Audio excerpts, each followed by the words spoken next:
Hello friends. आज हम आधुनिक भारत के इतिहास में जो अगला चैप्टर पढ़ेंगे वो है यूरोपियों का भारत आगमन।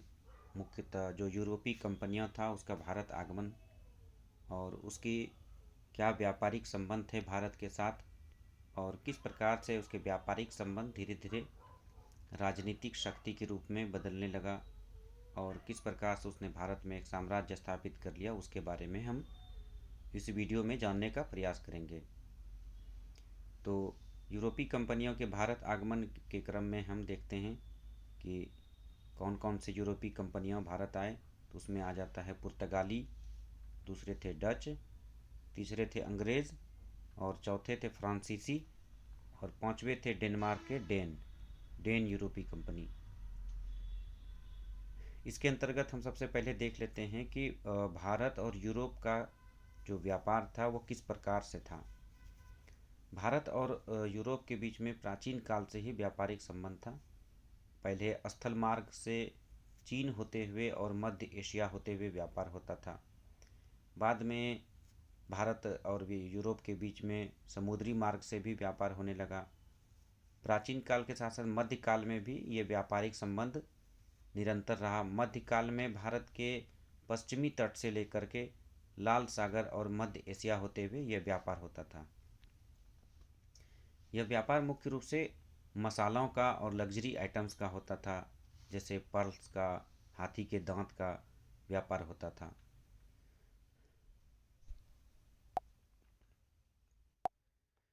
जब मध्य एशिया में इस्लाम का उदय हुआ और जो इस्लामिक शक्तियाँ थी तुर्क इस्लाम, उसके द्वारा जब मध्य एशिया माइनर पर कब्जा कर लिया गया तो जो ये व्यापारिक संबंध था भारत और यूरोप का, उस पर काफ़ी निगेटिव असर पड़ा और एक तरह से भारत और यूरोप के बीच में जो समुद्री मार्ग थी, एक दूसरे समुद्री मार्ग को खोजने की जो ज़रूरत महसूस हुई, आवश्यकता महसूस हुई।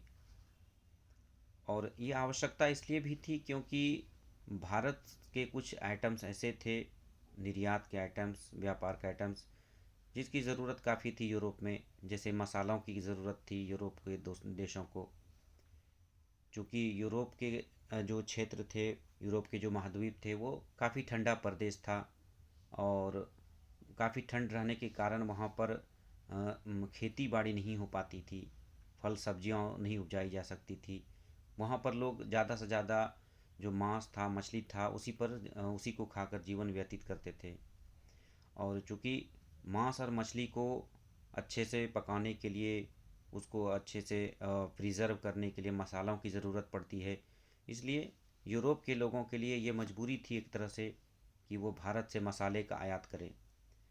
और इसी का कारण उनको भारत के साथ जो व्यापारिक संबंध थे उसको एक तरह से कंटिन्यू करने के लिए उसकी एक व्यवस्था थी। और इसी व्यवस्था को ध्यान में रखते हुए भारत के साथ जो प्रत्यक्ष समुद्री मार्ग थी उसको खोजने का प्रयास होने लगा। इस प्रयास में सबसे ज़्यादा जो महत्वपूर्ण भूमिका निभाया गया वो पुर्तगाल के द्वारा निभाया गया। पुर्तगाल के द्वारा इसलिए भी निभाया गया क्योंकि वहाँ के जो राजा थे, वहाँ के जो राजकुमार थे, उनके द्वारा समुद्री यात्रा और व्यापार को बढ़ावा देने में रुचि लिया गया। और इसी कड़ी में जो पुर्तगाल के जो राजकुमार थे, हेनरी द नेविगेटर, उनके द्वारा दिशा सूचक यंत्र का निर्माण करवाया गया। दिशा सूचक यंत्र के निर्माण कराने से जो लंबी समुद्री यात्रा थी और व्यापार था वो संभव हो पाया। और इसी कड़ी में 1486 में समुद्री मार्ग से भारत तक पहुंचने का प्रयास पुर्तगाली नाविक बार्थेलेमो द्वारा किया गया। उसने अफ्रीका के अंतिम छोर, जिसको कि केप ऑफ गुड होप कहा जाता है, जिसे उत्तमाशा अंतरीप भी कहा जाता है, उसकी खोज किया था। वो एक तरह से पुर्तगाल से जो भारत तक समुद्री रास्ते खोज करते हुए केप ऑफ गुड होप तक ही पहुंच पाया था। बाद में एक और दूसरे पुर्तगाली यात्री वास्को डिगामा 1498 ईस्वी में इसी रास्ते से होकर के समुद्री मार्ग से भारत पहुंचने में सफल रहा था। पुर्तगालियों को देखते हुए बाद में डच भी भारत आए, डच व्यापारिक कंपनी। बाद में फिर अंग्रेज़ भी आए, फिर डेन भी आए और फ्रांसीसी भी आए। अब हम एक एक करके देखते हैं कि किस प्रकार से सभी व्यापारिक कंपनियां जो यूरोप की थी उसका व्यापारिक संबंध किस प्रकार से भारत के साथ रहा और उसके द्वारा किस प्रकार से अपनी व्यापारिक गतिविधियों को राजनीतिक गतिविधियों में बदला गया और किस प्रकार से वो एक राजनीतिक शक्ति के रूप में भारत में उनका उदय हुआ, उनके बारे में आगे देखते हैं। तो पहले चलिए देखते हैं पुर्तगाल के बारे में। वास्को डी गामा पहला यूरोपीय था जो समुद्री मार्ग से भारत पहुंचने में सफल रहा और ये जो भारत पहुंचने में सफल रहा उसका एक उसमें एक पथ प्रदर्शक के रूप में एक भारतीय ने ही पथ प्रदर्शक की भूमिका निभाया था, पायोनियर की भूमिका, जिसका नाम था अब्दुल मनिक। 90 दिन की यात्रा करके वह कालीकट केरल तक पहुंचा था वास्को डी गामा और वहाँ के केरल के जो राजा जमोरीन थे, जो जमोरीन कहलाते थे, उसने उसका वेलकम किया था। लेकिन उस तट पर पहले से अरब या व्यापारी भारत के साथ जुड़े हुए थे, उनके द्वारा अरब व्यापारियों द्वारा पुर्तगाली जो यात्री थे उनका विरोध किया गया, उनको जो वेलकम किया गया उनका विरोध किया गया था। वास्को डी गामा भारत में रहे और भारत से काली मिर्च मसाले लेकर को यूरोप लौटा था। जैसे कि हमने बताया कि मसाले की सख्त ज़रूरत थी यूरोप के लोगों को भारतीय मसाले की, तो वास्को डी गामा भारत से काली मिर्च लेकर के लौटा था और उसको 60 टाइम्स ज़्यादा बेनिफिट्स प्रॉफिट में उसको वहाँ पर सेल किया था। पुर्तगाली जो थे वो धीरे धीरे अपने व्यापार को मजबूत करने के लिए व्यापारिक मोनोपोली और राजनीतिक जोड़ तोड़ प्रारंभ करने लगा वो। इसी कड़ी में पुर्तगालियों ने कोचीन में, केरल के कोचीन में अपनी पहली व्यापारिक फैक्ट्री बनाया, जिसको दुर्ग भी कहा जाता है या फोर्ट भी कहा जाता है। बाद में पुर्तगाली व्यापारियों के जो अधीन क्षेत्र थे उस पर शासन के लिए और जो क्षेत्र उसके द्वारा विजय प्राप्त किया गया था उसके विस्तार के लिए पुर्तगाली सरकार द्वारा एजेंट वायसराय बहाल किया जाने लगा। पहला पुर्तगाली वायसराय था फ्रांसिस्को अल्मोड़ा, जिसने गुजरात के शासक को हराकर दीव पर कब्जा कर लिया था। गुजरात के एक छोटे से द्वीप दीव पर अधिकार कर लिया था। इसी तरह से फ्रांसिस्को अल्मोड़ा के बाद दूसरे जो पुर्तगाली वायसराय आए उसका नाम था अल्फांसो अल्बुकर्क। उनके द्वारा पुर्तगाली साम्राज्य का उसको वास्तविक संस्थापक कहा जाता है। इनके द्वारा साम्राज्य का विस्तार और भी बड़े पैमाने पर किया गया।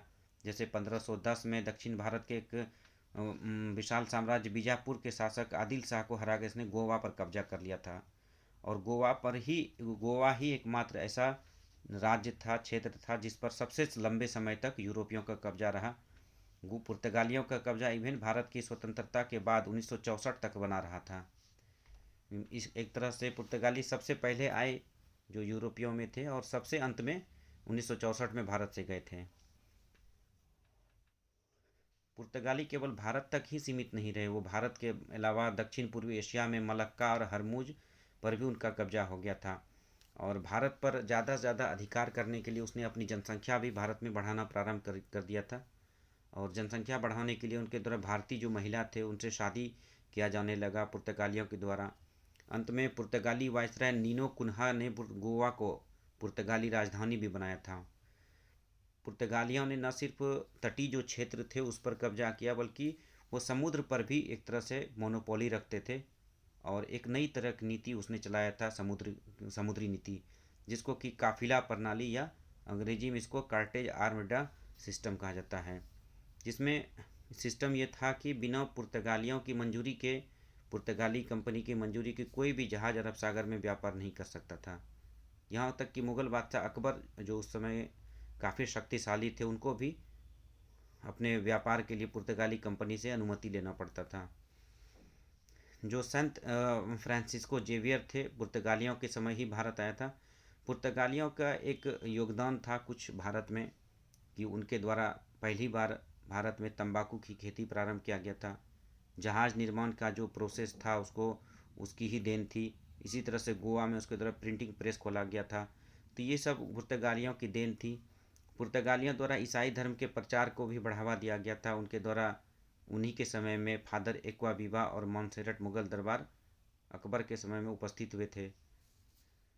पुर्तगालियों द्वारा यहाँ पर अपना स्थापत्य कला, आर्किटेक्चर और अपने सिक्के भी ढाले गए थे। पुर्तगाली जो सिक्के थे उसको क्रूजेडो नाम दिया गया था और उनके जो आर्किटेक्चर थे उनको गोथिक आर्किटेक्चर कहा जाता है। आज भी अगर आप गोवा की तरफ जाएंगे तो आपको गोथिक आर्किटेक्चर में बने हुए बहुत सारे बिल्डिंग्स मिलेंगे। जो कि पुर्तगालियों के समय ही बनाए गए थे। पुर्तगाली लेकिन अंग्रेज़ों के मुकाबले उतने सफल नहीं रहे भारत में साम्राज्य निर्माण में, और अंततः पुर्तगाली अंग्रेज़ों के हाथ से ही हार करके वो उसकी सत्ता एक तरह से गोवा के आसपास सिमट के रह गई थी। उसमें एक बड़ा कारण ये भी था कि उनके राजा का नियंत्रण बहुत ज़्यादा था। मतलब उनके राजा ही हज़ारों किलोमीटर दूर बैठ कर डिसाइड करते थे कि यहाँ पर कौन वायसराय होगा और वो किस तरह की भूमिका यहाँ निभाएंगे। और दूसरा एक ये भी था कि धार्मिक असहिष्णुता की नीति भी थी पुर्तगालियों का भारतीयों के प्रति, जिसके कारण उसका आम जनता से सहयोग नहीं मिल पाया। और एक और ये भी कारण था कि एक लूट मार की नीति हमेशा बनी रही। एक व्यापारिक कंपनी होने के साथ साथ वो एक लूट मार की नीति भी हमेशा उनकी जो थी, उसके कारण उसका एक राजनीतिक जो एक भूमिका होता है वो उभर कर नहीं आ पाया। और पुर्तगाली जो साम्राज्य थे वो उनके द्वारा, पुर्तगाल के जो राजा थे उनके द्वारा एक अलग साम्राज्य ब्राज़ील को एक नया साम्राज्य की खोज किया गया था। और इसके कारण से उसकी ज़्यादा रुचि ब्राज़ील में थी भारत के बजाय, इसलिए ज़्यादा सपोर्ट उसको नहीं मिल पाया यूरोपीय जो पुर्तगाली कंपनी थे वहाँ के शासक के द्वारा। और साथ ही साथ जो अंग्रेज़ों से प्रतिस्पर्धा थी उसके कारण भी यहाँ पर पुर्तगाली उतने सक्सेसफुल नहीं हो सके भारत में साम्राज्य के निर्माण में। अंग्रेज़ उससे कई गुना ज़्यादा ताकतवर थे, राजनीतिक रूप से, आर्थिक रूप से और नौसैनिक रूप से। तो इसके कारण से पुर्तगाली एक तरह से गोवा के आसपास ही सिमट के रह गया था, जबकि उसके विपरीत अंग्रेज़ जो थे ईस्ट इंडिया कंपनी, उसके द्वारा पूरे भारत पर कब्जा किया गया था। पूरे भारत पर में विशाल साम्राज्य की स्थापना की गई थी।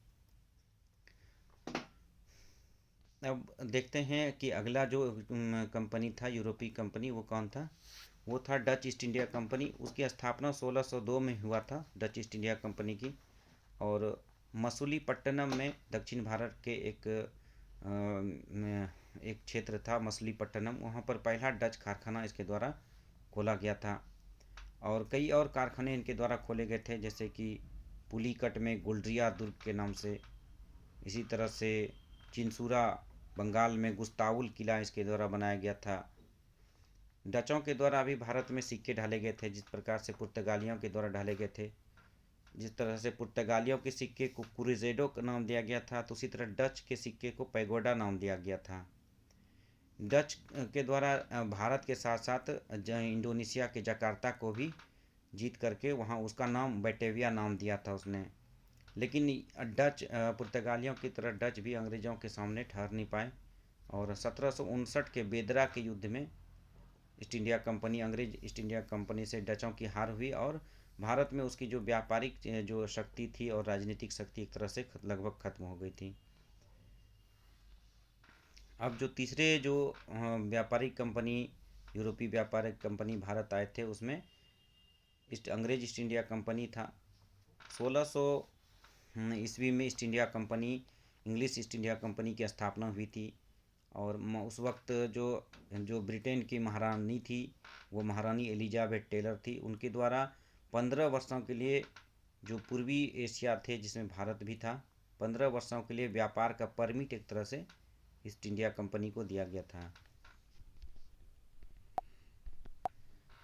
बाद में इंग्लैंड के राजा जेम्स प्रथम ने अपने दूत के रूप में हॉकिंस को 1608 में आगरा में मुग़ल बादशाह जहांगीर से मिलने के लिए भेजा था।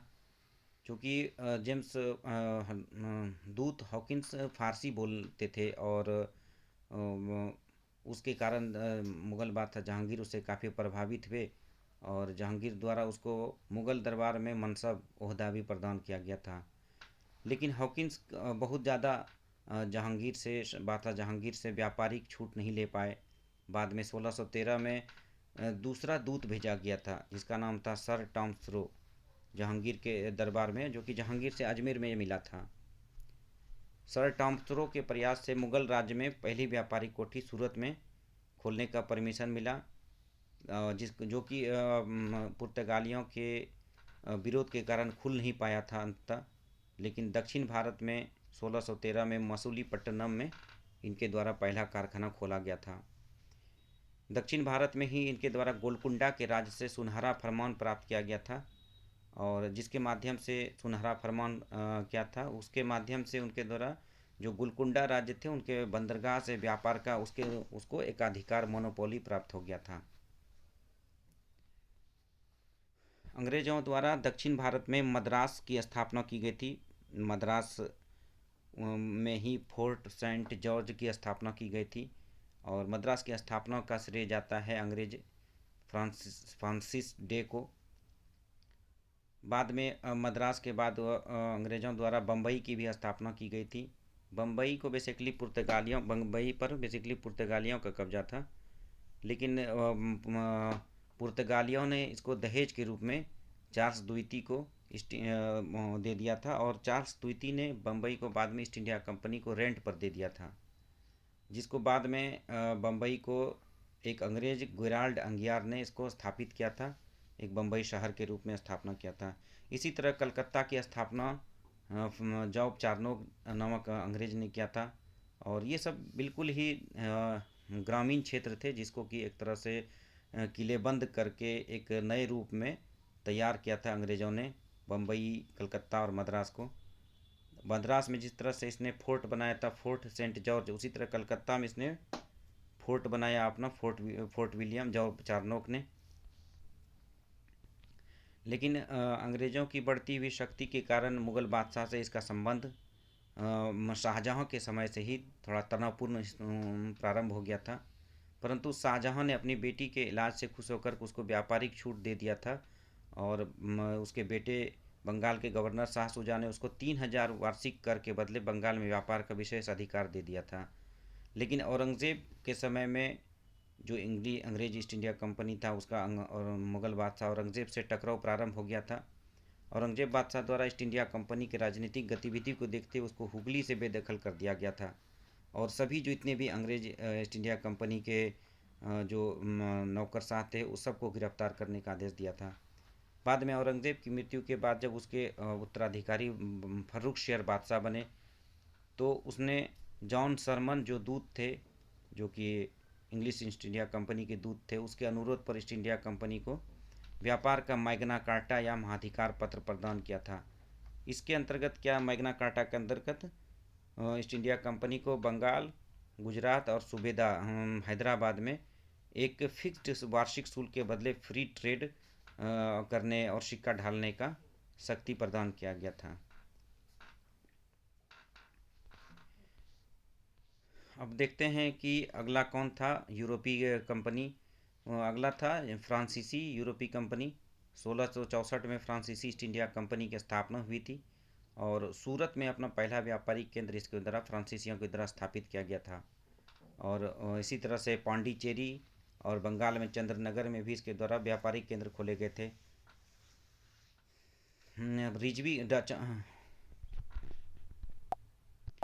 जब फ्रांसीसी भारत आए तो उसका जो पहले के पूर्व के जो व्यापारिक कंपनी थे, यूरोपीय व्यापारिक कंपनी जैसे डच हो गए, जैसे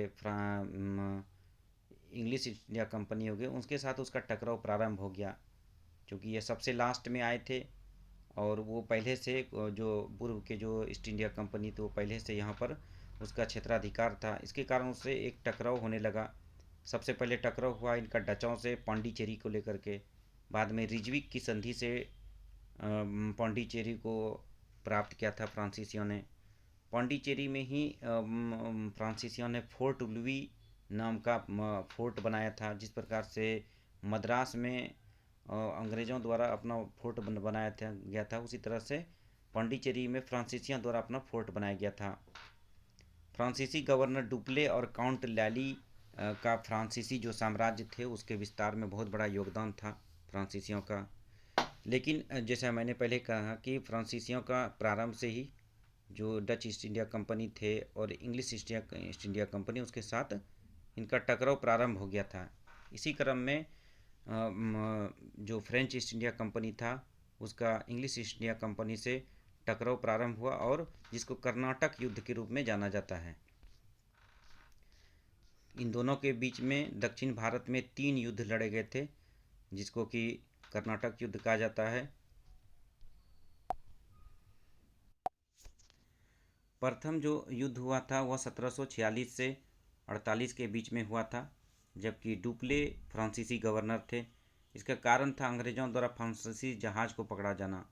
लेकिन जो इसके पीछे, इस लड़ाई के पीछे जो वास्तविक कारण था वो था यूरोप में इन दोनों अंग्रेज और फ्रांसीसियों के बीच में जो युद्ध चल रहा था, विशेष रूप से ऑस्ट्रिया के जो साम्राज्य के उत्तराधिकार को लेकर के इन दोनों के बीच में जो संघर्ष चल रहा था, उसी संघर्ष के कारण यहाँ पर भी उन दोनों में लड़ाइयाँ छिड़ गई थी।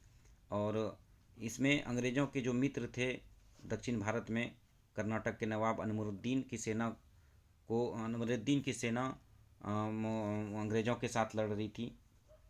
इसमें अनवरुद्दीन की सेना को सेंट थॉमस के युद्ध में जो है फ्रांसीसियों द्वारा हरा दिया गया था।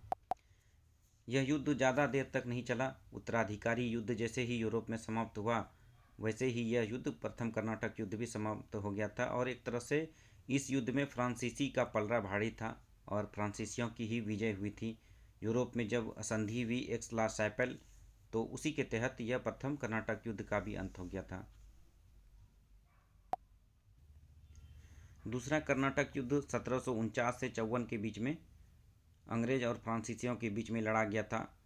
यह युद्ध पूरी तरह से जो दक्षिण भारत में जो राजनीतिक लड़ाई थी, उसके परिणाम स्वरूप यह द्वितीय लड़ाई हुई थी। दक्षिण भारत में जो कर्नाटक और दक्कन के नवाब के जो पद थे, उसको लेकर के एक तरह से वहाँ के जो नवाब थे उनके बीच में खींचातानी चल रहा था। और इसी नवाब के पद को लेकर के अपने अपने अपनी अपनी महत्वाकांक्षा को पूरा करने के लिए फ्रांस और जो इंग्लिश ईस्ट इंडिया कंपनी था, उनके द्वारा इसमें भागीदारी दिया गया था। कर्नाटक में जहाँ चंदा साहब, जहाँ फ्रांसीसी गवर्नर डुप्ले के सहयोग से लड़ रहे थे, वहीं पर अंग्रेज़ के सहयोग से अनवरुद्दीन कर्नाटक की गद्दी के लिए लड़ाई लड़ रहे थे। उसी तरह से दक्कन में डुप्ले के सहयोग से मुजफ्फर जंग और अंग्रेज के सहयोग से नासिर जंग आपस में लड़ रहे थे दक्कन के सत्ता के लिए। अंत में डुप्ले के मित्र को नवाबी तो प्राप्त हुई, लेकिन क्लाइव के नेतृत्व में फ्रांस की हार हो गई थी। अब तीसरा युद्ध जो कर्नाटक का लड़ा गया था इन दोनों के बीच में, वो 1757 से 63 के बीच में लड़ा गया था। इस समय जो फ्रेंच ईस्ट इंडिया कंपनी के जो गवर्नर जनरल थे वो लाली थे। और लेकिन लाली जो थे, काउंट लाली, वो डुप्ले की तरह उतने शक्तिशाली नहीं थे, उतने प्रतिभाशाली नहीं थे। यही कारण था कि लाली के नेतृत्व में फ्रांसीसियों की अंतिम रूप से हार हो गई अंग्रेज ईस्ट इंडिया कंपनी के सामने। और 1760 के वंडीवाश के लड़ाई में फ्रांसीसियों का पूर्णतः पराजय हो गया और पांडिचेरी पर एक तरह से अंग्रेज़ों का कब्जा हो गया था।